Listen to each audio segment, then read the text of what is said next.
What's the right paper?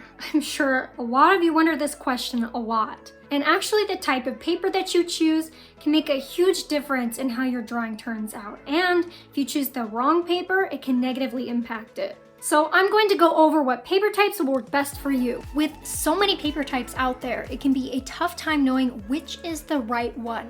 But to make things easier to understand, all paper is categorized into 3 categories: smooth, medium, and textured.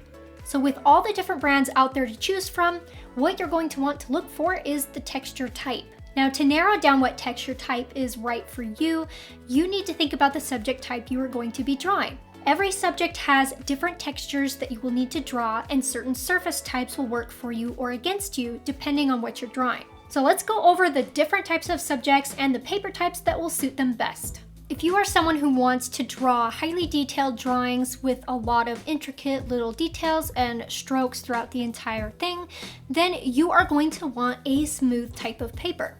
Now, why do you want a smooth paper type if you want detailed drawings? Because there's a lot less tooth to the paper than there is on medium or more textured paper types. So this means when you're drawing your strokes, you're going to have much smoother lines as you do all of the drawing onto your paper. By using a more textured paper instead of a smooth paper to get this kind of high detailed result, you are going to end up with all of your lines having spaces of white between them. I mean, you can fill those in, but it's just not going to be as nice and faster drawing process to do all of that, as opposed to using a smooth type of paper where there's a lot less of that tooth, so therefore less of the gaps between the tooth of the paper that show white between all of the strokes that you draw or the lines on your paper. One of the best types of smooth paper available is Strathmore Bristol Vellum. Strathmore Bristol Vellum comes in 3 different categories. Well, actually there's more, but the main 3 are their 300 series, 400 series, and their 500 series. Usually the one that you're going to see in the store, or ones that you have probably seen personally, would be the 300 series, the yellow colored one. That is the series that is most suited for all types of drawings that most people do. Now, this particular type has more of a smooth surface than the other types of Bristol Vellum in the different series. I've done a previous video on comparing the different series of the Strathmore Bristol Vellum. If you want to check that out and learn more about the differences between those 3 types of papers, I will link that video down in the video description so you can watch that as soon as you're done with this video. Another option of a smoother type of paper is Arches hot pressed watercolor paper. Now, not the cold press. You want the hot press. The difference between cold pressed and hot pressed is that cold pressed pretty much means that there's no heat used. It's a raw pressed paper, whereas hot pressed means there's heat involved, and that kind of smooths out the surface of the paper. So you want a smoother side for colored pencil work. So don't use cold press, go for hot pressed. Now, the Arches hot pressed watercolor paper has 2 sides to the paper. There's a really smooth side and there's a textured side. I would consider the textured side to be a medium texture, but the smooth side is the smooth side that I'm mentioning for this smooth group that will work really great for highly detailed drawings. Now, all of the paper types that I am going to be mentioning in this video, I will have links to them down in the description if you want to check any of them out for yourself and test them out, see how you like them. If you are like me and you like drawing a lot of little furry animals as wildlife or pets, then you are also going to want a smooth type of paper.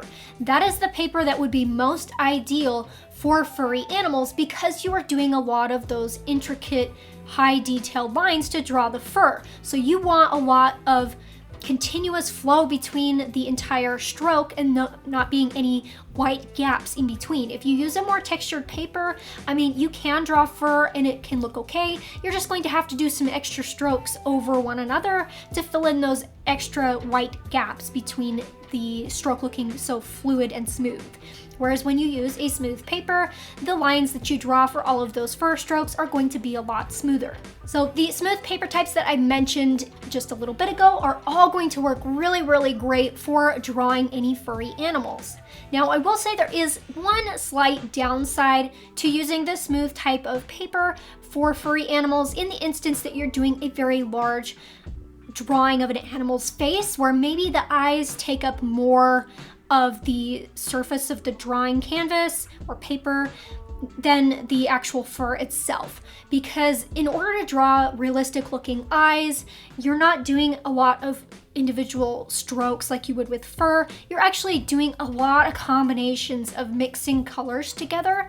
And so using a smoother type of paper, you're a little more limited on the number of layers that you can do, which means when you're trying to draw those smoother subjects like the animal's eyes, so it's going to be a little harder to try and get the accurate colors or some of the details in for a subject's eyes. It's going to be more difficult to get the final results that you need. So you just kind of want to keep that in mind when you're doing a larger drawing with larger sized eyes taking up most of the drawing, that you're going to have to be a little smarter with how you're doing your layering so that you can get to the end result in about 3 or 4 layers. I should say heavier layers, not light layers. But that you can have it complete by the time you're pretty much maxed out on layers so that you're not struggling or unable to get the details that you need to in the last little bit of your drawing steps. Now, another thing I want to talk about with using a smooth type of paper for animals, one animal type in particular, or I should say fur type, that really does need a smooth type of paper is animals that have fur that's more like hair. You absolutely need a smooth type of paper to be able to get a good effect of the hair. If you were to use a more textured paper to try and get the same effect, you're going to want to pull your own hair out, trying to get it to look right because you're constantly trying to fill in all of the crevices of the tooth of a more textured paper. So you're going to be doing double the work to try and get the same results. And more especially if you are using a slice tool. If you're familiar with my tutorials over on Patreon, I do full real-time tutorials of drawing wildlife and pets. You can check more info about that below in the description. I do use a slice tool to create hair details for a lot of my drawings, not every single one of them. But it is absolutely paramount that you use a smooth type of paper to be able to get a good effect with using a slice tool to create long fur details or hair. Because otherwise, when you try to scrape off the top layer using a slice tool on a more textured paper, you're going to have leftover wider parts of the tooth of the paper that show through, and it just doesn't have that nice look that it does when you do it on smooth paper. Now, kind of as mentioned previously regarding the eyes of an animal, where you're not doing a lot of individual fur strokes to get the details necessary for the drawing, and you're doing a lot more layering to try and get what you need. In this instance, you're doing a smoother type of subject, and there are a lot of other types of smoother subjects out there, maybe like horses, although they do have manes, but depending on the size of your drawing, you're more likely going to have better results using a medium type of paper. If I am doing a horse that is, say, black or a really simple color that doesn't require a lot of other colors to mix together to create the right color, I'll opt more for a smooth type of paper so that I can have nicer, smoother looking hair that's a lot easier to do.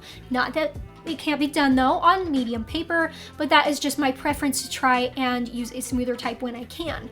In the instance though that I'm doing a horse that has a lot more colors to it, maybe say like some bay horses have a lot of different colors you need to mix in to get the bay color right, I would probably opt more for a medium textured paper to try and make sure that I have the more texture that's going to grab more of the pigment of the colored pencils, and therefore I can get more layers on my drawing before it's going to max out and I can't put any more down.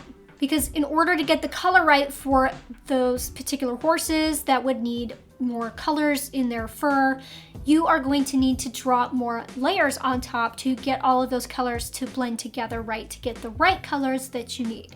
Now, there are other subjects, of course, that would be better off having a medium textured paper as well, in particular backgrounds where it's a lot of smooth types of imagery that you want to have a lot of different colors blending in to try and get things to look nice. I mean, you can use a smooth type of paper, of course, and get a nice result with that.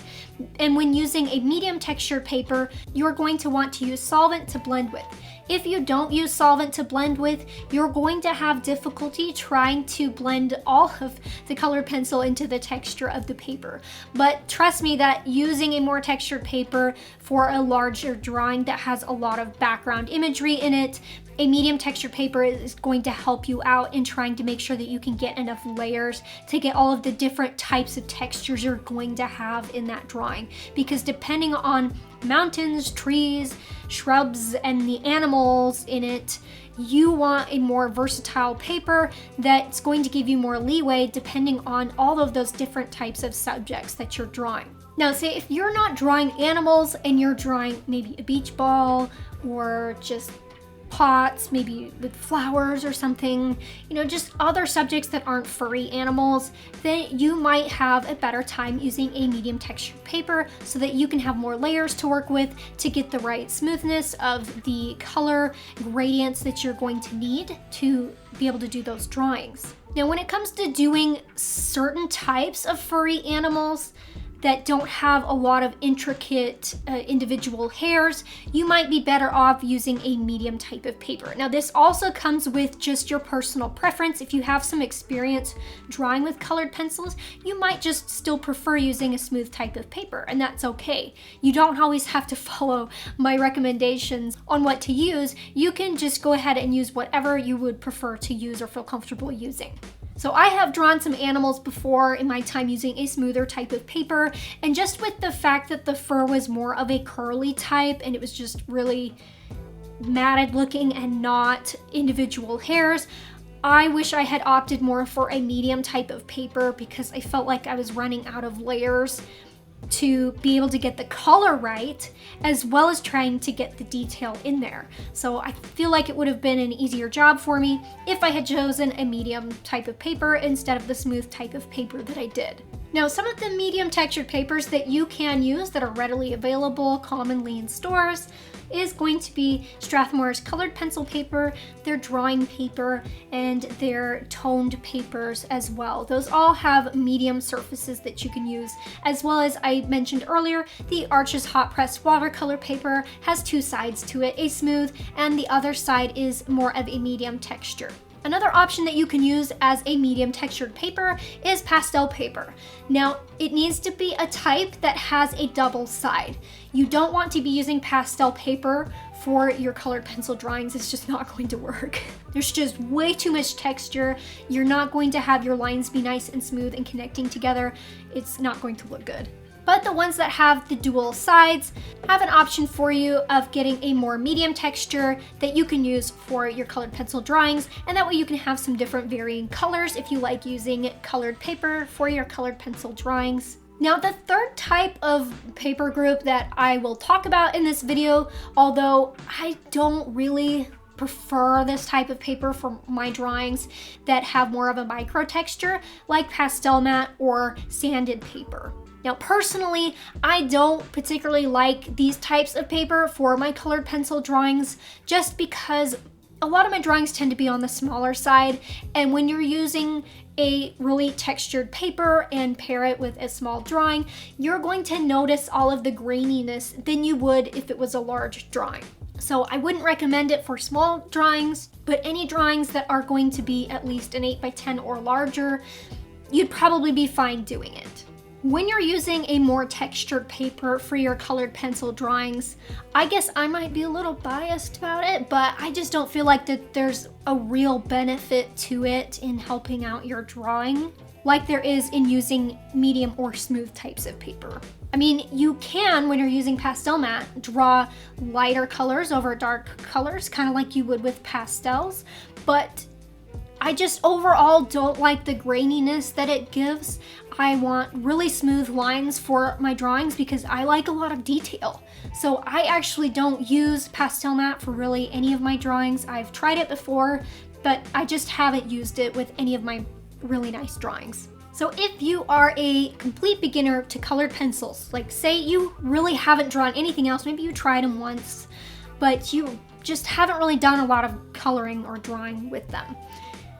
In your case, because you're more on the inexperienced side of working with colored pencils, you probably would be better off using a more textured paper, like a medium textured paper, to start drawing with until you learn how to do your layering properly, and just having that experience with working with colored pencils for a while and knowing kind of how your results are going to turn out depending on how much of what color you apply in your layering process.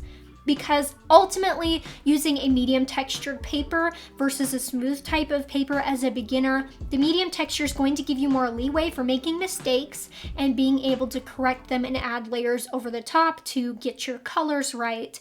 Whereas doing a smooth type of paper, you're going to be limited to at least 3 or 4 kind of medium to heavy layers on there before you can't add any more on the paper. But of course, this all just really comes down to personal preference too. As a beginner, I'm sure that there are some of you out there as a beginner and you prefer to have a smoother type of paper for the reasons that I talked about with the furry animals. Like, it just looks good, right? Who doesn't love having those really super smooth lines that are just so easy to do on smooth paper? Level up those drawing skills of yours by signing up for my real-time tutorials on Patreon. You will learn all kinds of drawing tips and techniques with colored pencil, graphite, and soft pastel. Learn more and sign up by clicking the link on the screen here. Thanks so much for watching, guys. I will see you in the next video.